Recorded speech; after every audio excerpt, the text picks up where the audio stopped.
I apologized for the appearance of my daughter-in-law, which my mother-in-law found displeasing. During my father-in-law's 60th birthday celebration, she reprimanded me in front of our relatives, lamenting not just her lack of attractiveness, but also her perceived incompetence. It was truly humiliating.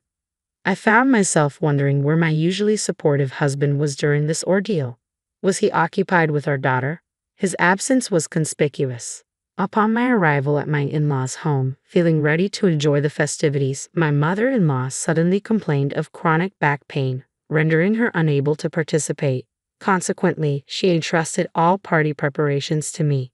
As the event progressed, she continued to denigrate me in front of our gathered relatives, casting a shadow over what should have been a joyous occasion. It felt as though the lively atmosphere had turned somber, resembling more of a funeral than a celebration. Then, breaking the uncomfortable silence, my father-in-law stood up. "Is that all you have to say?" Little did anyone know, this seemingly innocuous question would set off a chain of events beyond imagination. "My name is Sarah, and I'm 35 years old. 6 years ago, I tied the knot with Michael, my husband, who happened to be 3 years my junior. Together, we have a delightful 5-year-old daughter. However, despite the joy of our family, there was always a shadow lurking in the form of my mother-in-law's disapproval. She harbored resentment towards me for being older than her son. Every holiday visit, be it New Year's, Memorial Day, or any national celebration, was tainted by her cutting remarks aimed at me, often in the absence of my husband. I wish I had a younger, livelier, and more attractive daughter-in-law, not someone adorned with age spots like you," she would say with a sharp tongue. "Do I really look that old?" "Yes, very much so. Haven't you noticed your own reflection in the mirror every day?" Receiving criticism about one's appearance can be deeply hurtful, especially for women. Despite this, I tried to brush it off, considering our limited interactions occurring only a few times a year. However, instead of diffusing the situation, my nonchalant response seemed to further provoke her. "You're remarkably thick-skinned for a woman of your age. It's irritating how you remain unaffected by my words. You lack even a trace of humility," she continued, her words growing harsher with each exchange. Yeah," was all I could muster in response.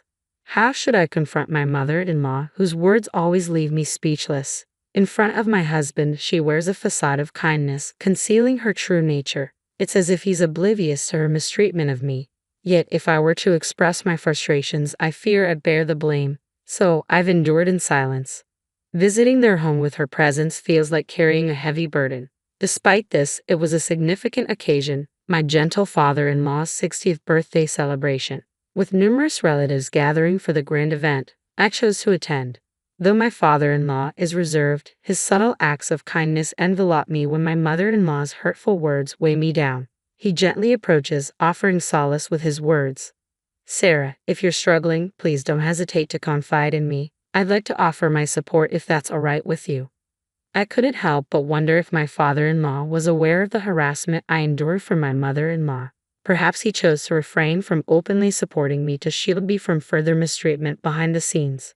To honor our compassionate father-in-law, our family embarked on a 3-hour journey early in the morning to reach our in-laws' home. Feeling a bit under the weather with a low-grade fever and lingering fatigue, I entrusted the driving to my husband, Michael. Upon arrival, my mother-in-law emerged from the front door with an air of cheerfulness. Well, look who's here. It's been a while, Michael. You should visit more often. Oh dear, you look exhausted." "I've been driving non-stop, so it's understandable," Michael replied wearily. "You've clearly put in a lot of effort. I'll prepare the bed right away. Why don't you go rest in the back room?" "That sounds like a plan, Sarah. You should rest too. You've been tending to our child in the car. You must be exhausted. Plus, you don't seem well." "Oh, Michael, you didn't know. I spoke with Sarah yesterday, and we arranged to go shopping for the 60th birthday celebration." "Sarah, you go rest. Once you've placed the luggage at the entrance, we'll head out." Of course, I couldn't recall any such arrangement, nor did I recall discussing any shopping plans. After looking after our energetic 5-year-old daughter, I felt drained. Since I wasn't feeling well, I welcomed the chance to rest. "Since Sarah isn't feeling well, let her rest. You can handle the shopping, but this is your father's special occasion. I want to pick out the finest ingredients with Sarah." "Sarah, you'll stick to our plan, won't you?" She had a knack for presenting excuses that left me no room for refusal. After dropping off the luggage, she grabbed my arm forcefully and directed me back into the car we had just exited. With an intense glare, she snapped, "You don't need rest right now." But almost instantly, her demeanor softened into a broad smile as she exclaimed, "Thank you for driving us. I really appreciate it." Knowing my mother-in-law's temperament, opposing her at that moment would likely ruin the entire day. With reluctance, I found myself settling into the driver's seat. "I'm feeling all right, Michael. You take a break. I'll accompany mother-in-law for shopping." Attempting to hand her daughter over to Michael, my mother-in-law swiftly intervened, taking the child from my arms and settling her into the child's seat before shutting the door firmly. Taking care of the child is a mother's responsibility. "Well then, Michael, we're off." As she settled into the passenger seat, her previously sweet demeanor vanished, replaced by a harsh tone as she began to chastise me. "So, you can't even manage to care for your own child? Quit relying on Michael for everything. You're nothing but an incompetent daughter-in-law, aging before your time." What was truly unsettling was her ability to maintain a sugary facade while my husband, Michael, remained within earshot, completely oblivious. "Wave goodbye to this microwave," she quipped as we embarked on the drive in my husband's unfamiliar car towards the bustling supermarket.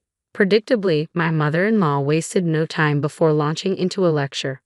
"You'll regret lounging around while my son drives, mother-in-law," I retorted weakly.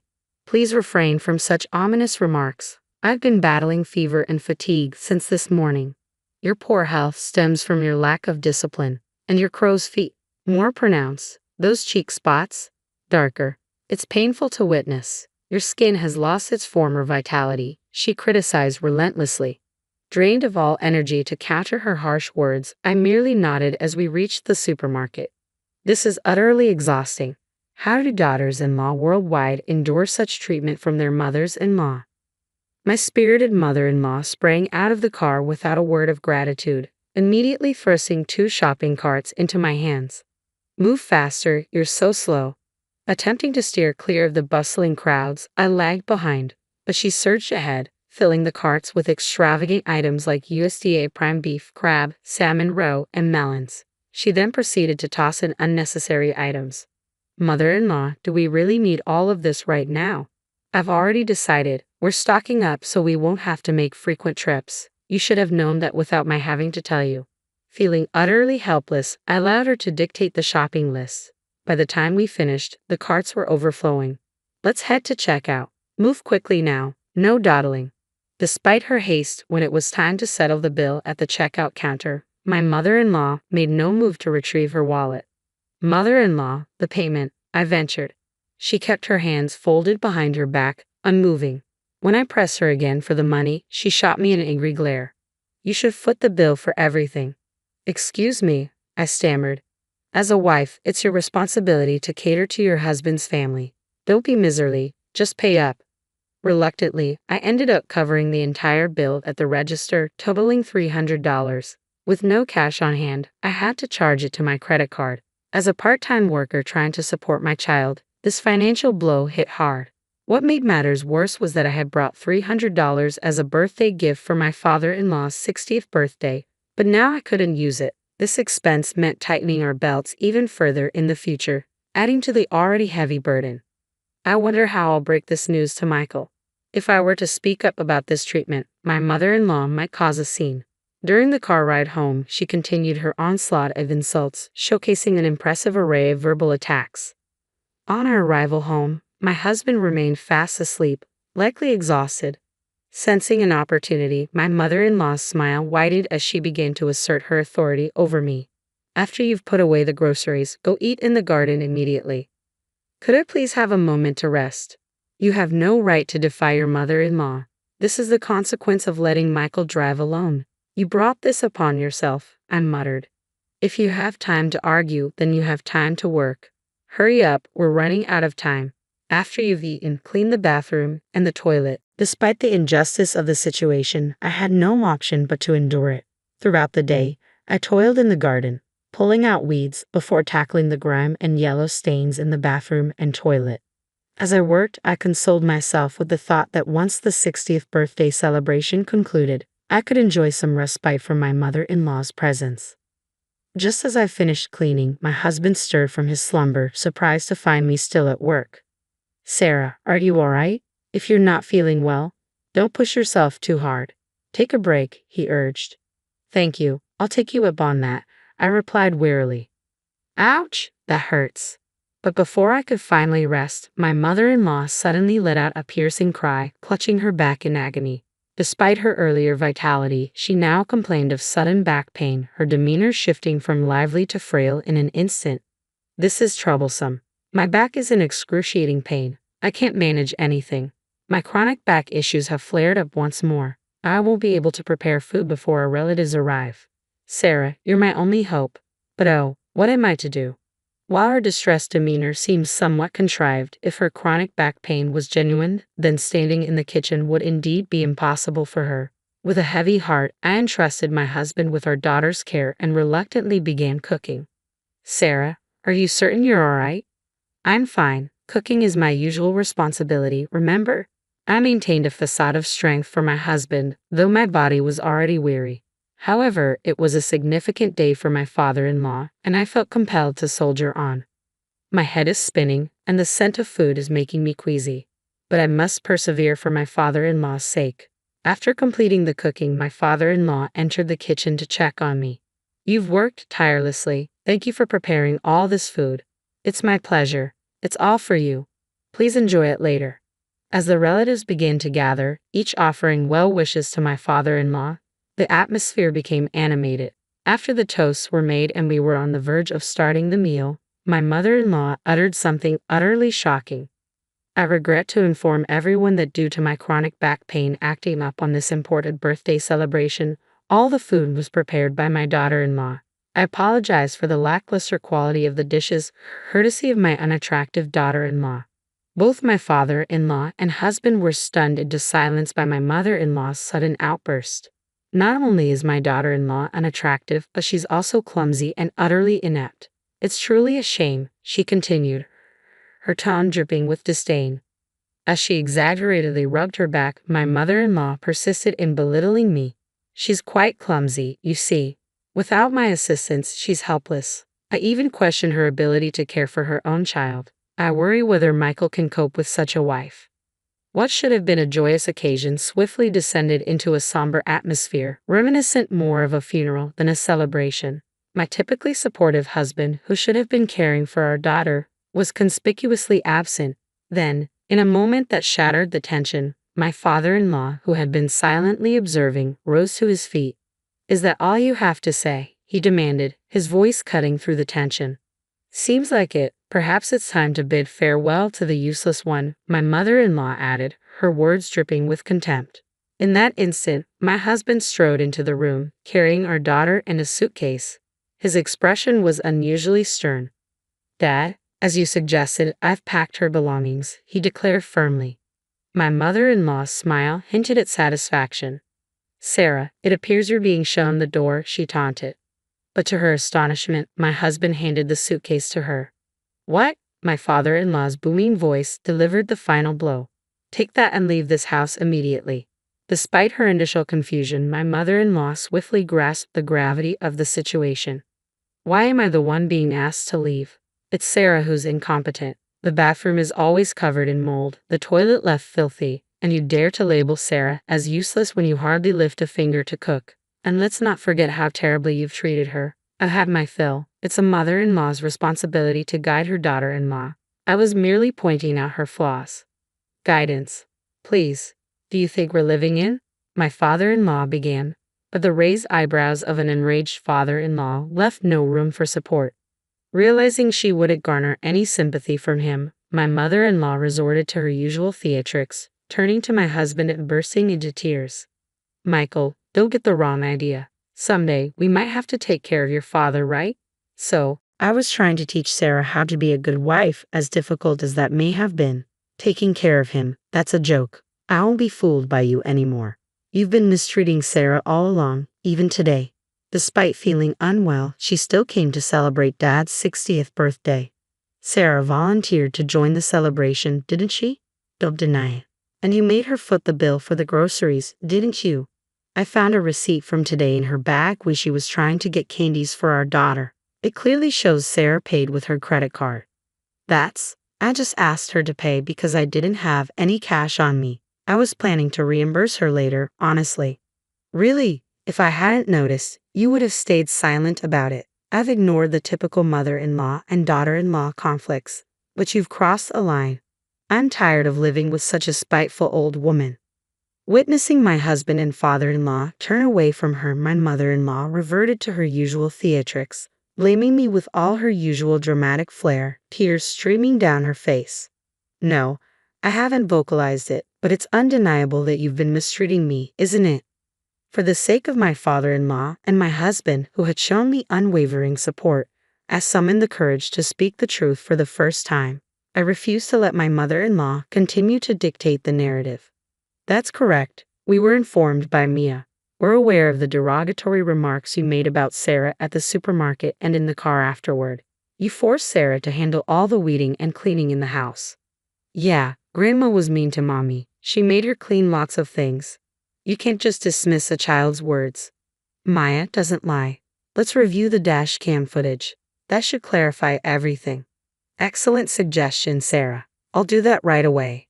Ignoring his mother's protests, Michael strode out to the parked car, starting the engine and pulling up the dash cam footage. The latest model, equipped to record both the road and the car's interior, provided crystal clear visuals, including facial expressions.